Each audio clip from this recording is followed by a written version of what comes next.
Hello, everybody, and welcome again back to Procrastinator's Pit Stop, where we have the best guests with motivation and inspiration for you. Today, we have Sukhvinder Kaur, better known as Sukhi. Sukhvinder is a qualified counselor and dedicated mental health advocate, passionate about supporting those struggling with loneliness. With over 20 years of experience in customer service and a volunteer for IMAGO in Kent, she has written a self help book on loneliness, with all proceeds going to mental health charities. Sukhvinder, welcome to the show. Thank you very much, Chris. Nice to be here. Thank you. Excellent. Now, before we dig too much into it, we do have an icebreaker on the show. And your question today is, which historical figure would you like to have dinner with and why? Yes, would you like me to answer it now for you, Chris? Yes, please. Yes, well, I'm quite a fan of the Canadian Prime Minister Justin. Yeah, so I don't know much about Justin, to be honest, but I just like the way he actually presents himself to the whole nation, not just his own his own country, but the whole nation, the way he comes across, and also the way he represents not just his own country, but the whole nation. And he puts his point across very well as well. And yeah, I love to meet this guy. And maybe if he comes into England, maybe I might need to email in his personal email somewhere. I can meet him and greet him, have a nice dinner with him, and find out a bit more about him. Okay. Okay. Interesting choice. Very interesting choice. So, tell me, and again, before we get too much into it, I know that we have a lot to cover today, but our audience would like to know, uh, what what's been your journey? How have you gotten to where you are today? Okay, so my journey is I'm a British citizen. I'm a Sikh Punjabi born here. My background is from a traditional family background. So when I say traditional, my grandparents, my own parents come from Punjab, India, when they were very young. And so when they come here to the England, we are classed as a middle class, a working class family. Like a lot of our majority of our community, Sikh community in the UK, are working class family because we all come from back home, and back home is a working class sort of a society in Punjab where they actually farming, building work. So when my parents and my grandparents, my own parents came here, my dad, he's always worked in construction building work. My mum's it was always been a farmer. So I'm a assembly of five of us. I'm single. I've got two sons. My background in career is over 20 years in customer service in retail locally. So I'm a people's person. I'm a passionate to help people where I can, how I can. I'm always up for a challenge. When I've been challenged, I like to explore things. What is going behind closed doors in different kinds of organizations, in society. I'm a curious person, always like to learn and, dig in there as well. So I'm more of a practical person than a writer. So 5 years ago, a lot of people I've come across in my journey, my career, people used to say to me, Suki, Sukhvinder, you always take your time out, even you're busy, you always take your time out to listen to people. You're a really nice, very nice person to confide in as well, easy person to talk to as well. And you understand, you're a really thoughtful person for other people. So in terms of that, it came back, over 20 years of customer service has always been in behind my mind that I needed to give back to the society in a meaningful way. So it's always been something like that. So 5 years ago, I'll probably say about 6 years ago, I looked at myself and I thought, well, what is it that out there meaningful that I can give more to the society, to my community out there, contribute a bit more into a mindful way. So looking at myself, and last time I touched a pen and paper was in 1985, from the high school to the college. Yes. So in that time, 5 years ago, I looked at myself, who I was, and all suddenly, counselling calls came to my mind. So I did a bit of a research. Let's do a counselling course. So 5 years, I studied counselling, psychotherapy. psychology. And if I still do my retail work, I still work in retail as well. And I can say proudly, I've actually qualified recently this year as an integrative counselor, working with adults. Basically, I class myself in a generalized counselor, where I work with adults where they come with a various variety of issues. It could come from depression, anxiety, feeling low in esteem. It could be that they've lost something. When I say lost, it could be someone, their loved one could have passed away, so they're going through that grievance. So it could be types of any issues. And alongside that, since obviously you guys probably know as well, all the nation, all the whole world, we came into a lockdown as well over the COVID period. So I was studying over 6 years ago.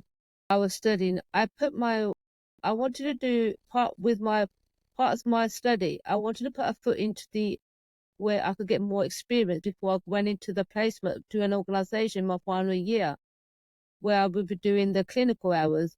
So I got myself a volunteer work. So I'm actually still doing that. I was awarded for that job. I still do that work as well, alongside my other work as well.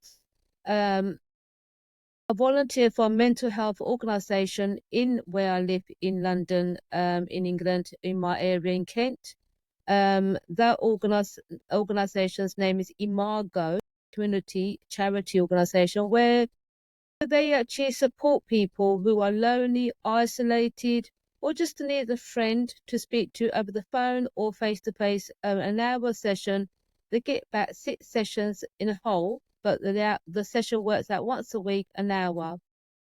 So I've been awarded for that job, for that contributor to the service and helping their clients. So I'm really privileged for that as well. Alongside that, like I said, I still work in retail. I still do in customer service. I've qualified as a counsellor. I'm so proud of that.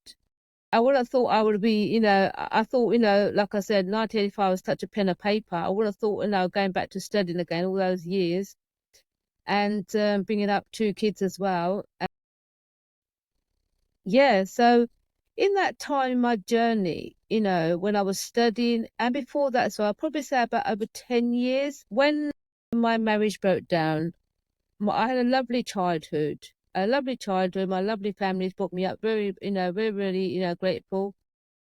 But when my marriage broke down in my adult life, even though today as well, I have a very supportive family around me, I have the whole work colleagues, people around me to support me as well, and someone to reach out to. But saying that, I came to a point when it was at night time, everybody obviously go to sleep, you know. But when I used to lay on bed, rather than go to sleep, I started to think. So when I mean thinking, I used to start thinking things that don't resonate with me, things that don't really like, why am I thinking about these things? What's going on?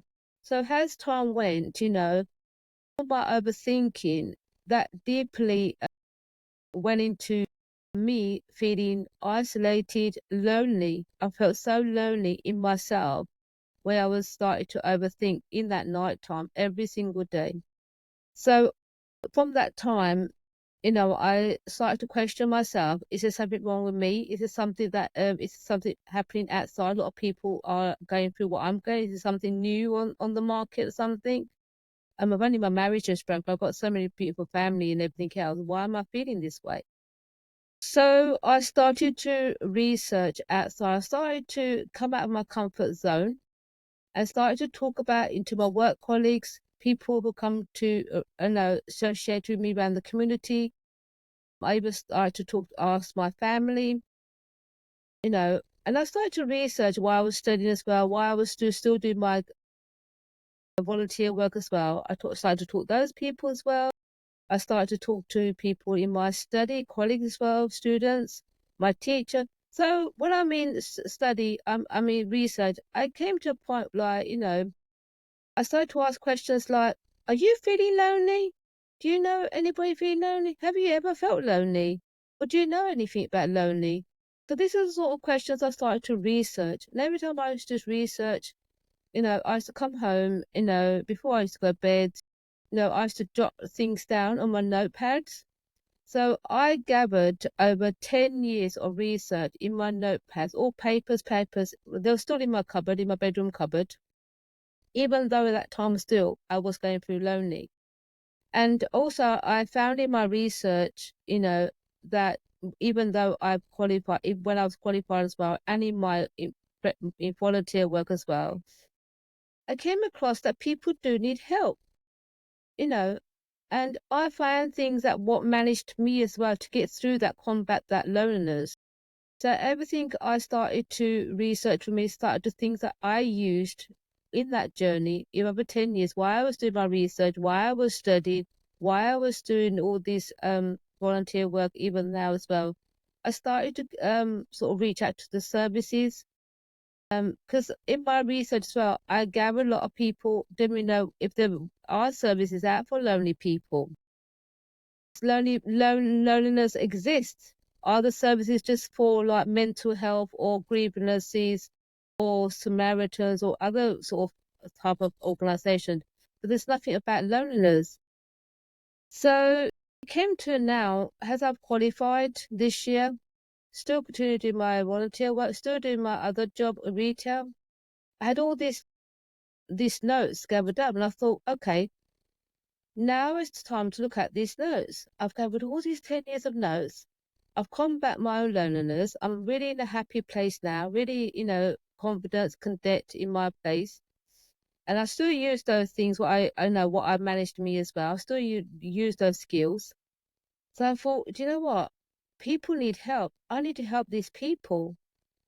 And then I also, in my journey of research, I gathered that there's just a lot of a lack of funding as well in the charity organisations. Not of funding, not available. There's a long list of NHS waiting. People are waiting just to speak to somebody. Even though I'm doing the volunteer work, there's still we've got still lack of volunteers coming forward to help, just to have to take time out to help people as well. Also, lack of funding, even there's charity organizations out there, but there's also a limit of things that they can do because of the funding as well.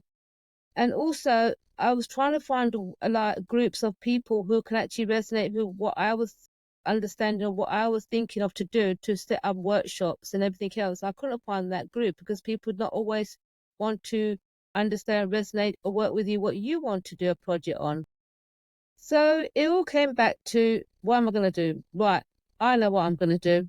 Let's put all these notes and write a book. So today I'm so proud. So this year, in this summer, 2024, this summer in July, I did my little research, and because I've never written a book, and I thought, oh, wow, I'm going to write a book, but how am I going to go about writing a book? I've never written a book, but I've got these notes. I know what I'm going to say and how I want the book and everything else and what's going to go into the book. So I did my more research, and I came across a lovely lady, good old Facebook these days, how everybody might know Facebook.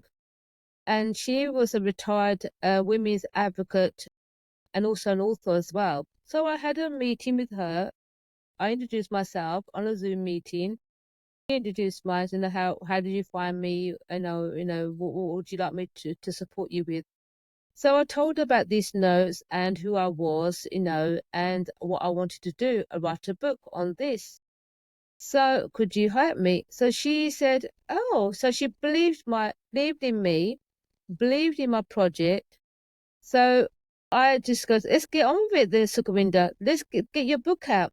So all those over 10 years of notes and everything what I had in my mind as well, I sent her all those notes. As basically what the lady did was she just checked all my notes, make sure all the spellings are there and the grammar there and the paragraphs, how we're going to be separating to these chapters and how the paragraphs going to be. So she put them all together, and then and with her help support, and I published it on Amazon. And here today, I'm proud to say, published my first book on Amazon at end of the July this year, this summer. Wow, excellent. Thank you so much for sharing that. That is such an amazing journey. I mean, you've had lots of, it seems like you've had lots of ups and downs and all arounds. And, thank you. Thank you so much for sharing that. Let's touch a little bit on that book. I mean, you said 10 years of notes, and it's so amazing. So what would you say is the biggest challenge that you encountered when actually going to write the book after you collected all this information? Well, because I didn't find the only challenge I did find was I've never written a book, but I want to write this book because I want to put all these notes into the only way these notes going to go in a book to reach out to people, to support those people, who are lonely people out there. They don't know how to get the support. So the only way was to get into the book, the whole notes, everything in that book. The only challenge I did find was, how I'm going to write this book. What is the first thing about writing a book? What do you do? What do you do? Is there somebody out there? Is it cost a lot? Is it going to cost a millions of thousands of pounds? Would I have to find someone, who is this person? Who am I going to get support from writing a book for me? Do you know what I mean? Are there people out there who actually support people to write a book, or do you have to go out by yourself? So all that was the biggest challenge came in my mind. But I was so lucky, it's like I do believe in what's gonna be is gonna be, meant to be, the universe, you know, and because I'm a people's person, I'm passionate about helping, supporting any way I can to help people. And so that's when I thought, okay, let's get into the Facebook, let's do a little bit of research, find somebody who has actually written a book, get to their page and see how they done their book. That's what I did. And that's when I came across somebody's Facebook page. She wrote a book, and who helped her to write a book? And I got inbox that lady. And that's why I'm so grateful that today this book, is out because of that. I found this person and all that challenging. I was thinking, overthinking, like, is it going to cost me a lot of money? Is it going to be like, how costly is these days, how to write a book? How to write a book? What is the challenges around writing a book? What you got to do? I know what I'm going to write. I know what I've got to say because it's all in the notes. It's all in my mind. I know how, what the book and what the title. I had everything planned. It was just basically, that was the only challenge to, if I could find one person to support me to get that book together. Okay. Well, I'm glad that they found that you found that person, because we certainly wouldn't have been wanted to be robbed of another resource, especially one like yours on loneliness. When you write a book, it's a very interesting process, and I'm sure you know this as well. What do you think was maybe the biggest thing that you learned about yourself while you were writing? Well, the biggest thing I've learned not when I was like writing the book as well, but also when I was studying as well. Because when I've been in over 20 years of customer service, and also my brought up as well, my childhood, bringing up as well, my parents brought me up as well, growing up as well. The only thing, what was the values and beliefs that we've been taught as well from our grandparents to our parents, and they forwarded to us as well, which we've heritage as well. It's like, whatever happens, keep it to yourself. Don't put it outside. Don't talk to people about it. It's got to keep it private. So that's what we in in our community, in here, England, in my Punjabi Sikh community, this is what our stigma is. At the moment, it's slowly changing now from those days, from my grandparents in the 40s, 50s, and 60s, when my parents, everybody came as well. It's slightly changing, but we still got that lot of work to do on that, around that issue. You know, talking that side, keep it in the family, or what's going to happen. That sort of, what's been taught inside us to keep. So when I went into counseling course, and that's what I've always been done, to be honest, and that's always been done, because that's the way I was brought up, and the society around us as well. That's how we were taught, and I wouldn't blame it, because that's what my parents were taught from their parents as well. So it's all been carried along. So when I went into counseling course, that's when I started to learn a bit more about myself. It started from there, Because when we used to have discussion groups, amongst our other fellow students as well and teachers as well, I used to listen to other people, what they would bring on the table. But when it comes to me, I always just go on the surface, just the basic. Yeah, I'm fine, just the basic. It was like, it depends on who I tell what, if it's relevant to that person. You know what I mean? Like, this is what I was always being taught, and I come from a very private family background as well, and that's also been heralded in me as well. I'm a very private person. So has that gone, and my research as well, and doing the book as well, I think I've learned so much in it. It's because when I've listened to everybody else, and you're going to do helping everybody else, you want to know what everybody. It's not. As I've started to talk now more about it, what I've gone through, my triggers and my challenges in my life and everything else, and the support I need, I'm reaching out now. I've reached out. Now today, I'm saying to myself, there's nothing wrong, was it? There's no harm. What's changed? That wasn't that bad, was it? It was that bad, was it? You're not different to anybody else. Yeah, okay, you might have gone a different way of your challenges, but everyone has their own, we're all going through, we all talk. Talking is not bad, it's good.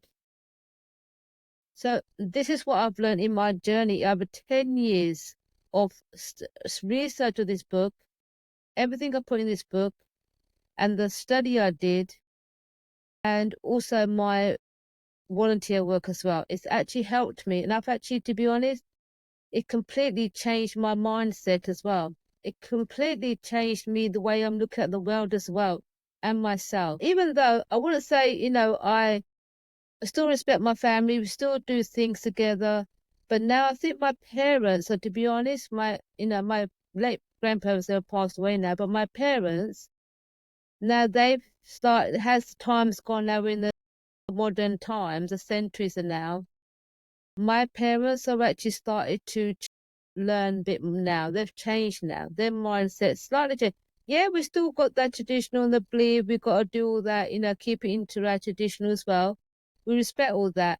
But the other stuff, there's no harm talking, if you've got a problem, talk it out. You listen to other people, it's no harm, And yeah, so I'm really privileged, to be honest, because I think where I started my counseling course, that's when everything, my thinking and the fear of talking, sharing things out there changed. Thank you so much for sharing that. And there's a lot of really good points in there, about the mindset, about volunteering and how it's not, we have this stigma in society where, we can't, we can't talk about our problems, right? But, we can't be vulnerable because it's seen as being weak or, seen as, undesirable. But I mean, that's not the truth. The truth is that we all need to stick together. We all need to, support one another. It's not about survival of the fittest anymore. It's about survival of the friendliest. The example they give is the penguins. If a penguin is being a bad penguin, they can't be in the group, so they can't huddle together to be warm, so they wind up freezing to death. So you know, talk together, work out your problems. I love that. I love that. Would you mind sharing just maybe a small paragraph or a small little bit from your book for our listeners? Yes, I will say, if you are hurting, my book can be a source of healing and reminder to you that hope and joy are always within reach. In the middle of turbulences, this book shows you there is always a way forward. It is a simple guide to inner peace. Excellent, excellent. And where can we find this book? Yes, so my book is on Amazon. So it's all across the UK and also the wide world. So wherever you are located, if you go onto your own Amazon, then you will see my book. So it's on a hard copy and it's also on Kindle as well. Excellent, excellent. And is there anything else that you want to make sure that our listeners know? Yes, so when you purchase my book, so when you inside the book, it's got my personal details in there. So it's got my phone number on it. So make sure you use your right code of your country when you contact me. I am on WhatsApp as well. It's got my email address on there. It's got my website on there as well. So in any time you want to talk to me, reach out, please. It's got my personal details on there as well, inside the book here. Excellent. And, again, anybody listening today, if you feel like this book could help you or maybe help someone else, maybe pick it up for someone else. And, when you do purchase it, be sure to leave a review because, that helps the writer and it helps other people to, know that the book has helped them or the book is the contents of the book. And please also reach out to Sukhvinder as well in case you have any questions. And just once again, thank you for being on the show today, Sukhvinder. Really, really enjoyed it. Really important work, in loneliness. And it's something that touches all of us at one point or another. And to our listeners, thank you for tuning in once again. And if you can't find that motivation or inspiration today, maybe just be that motivation or inspiration for someone else. And we will see you again next time.